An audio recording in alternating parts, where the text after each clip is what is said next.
Hello, j'espère que tu vas bien.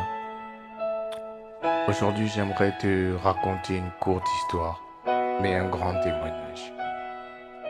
Je parle à toi qui te pose des questions à propos de ta vie, à propos du mal que tu ne veux pas forcément faire, mais qui est toujours à côté de toi comme un mauvais esprit.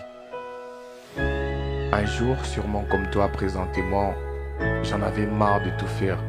Foirer, de faire les mêmes choses, de faire les mêmes bêtises, de rire devant tout le monde et de pas être en paix en dedans de moi. Le pire c'était que j'avais envie de tout changer, mais c'était la millième fois que je prenais cette décision.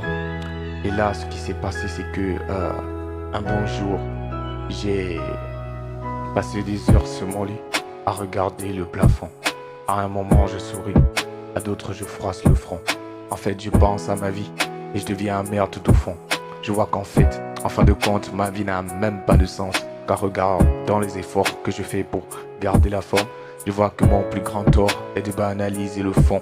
Et je réalise qu'au fond de mon esprit, mon âme et mon corps, il y a cet écho tellement fort qui me dit condamné à mort.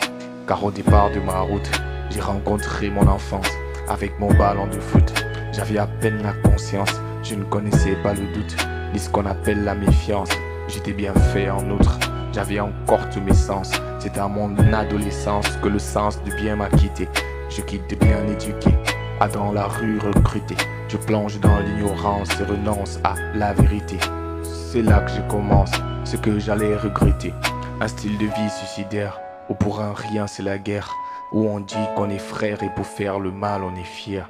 Un milieu de malades, accro à des comprimés, qui pour rien se baladent, la nuit comme dans la journée.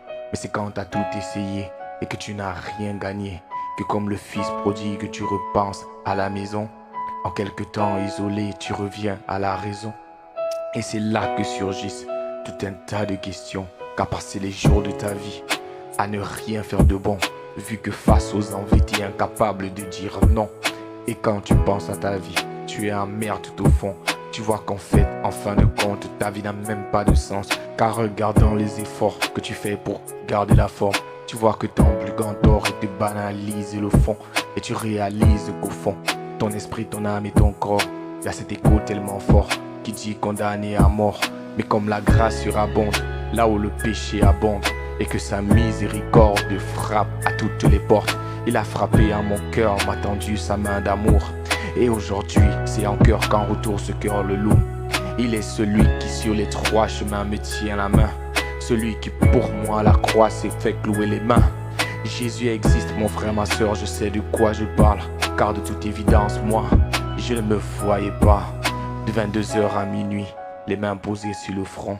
En sa présence, je souris et c'est là que mon cœur fond. En fait, je lui ai donné ma vie et je me suis mis à fond. Je vois qu'avec lui la vie elle me ravit et je pète la forme. C'est pour ça que je me conforme. En sa parole je suis fort. Je laisse tomber mes efforts et sors de ma zone de confort. Pour celui qui créa les fleurs, la faune et la flore. Et pour celui qui dans un corps fut bien plus fort que la mort. Jésus.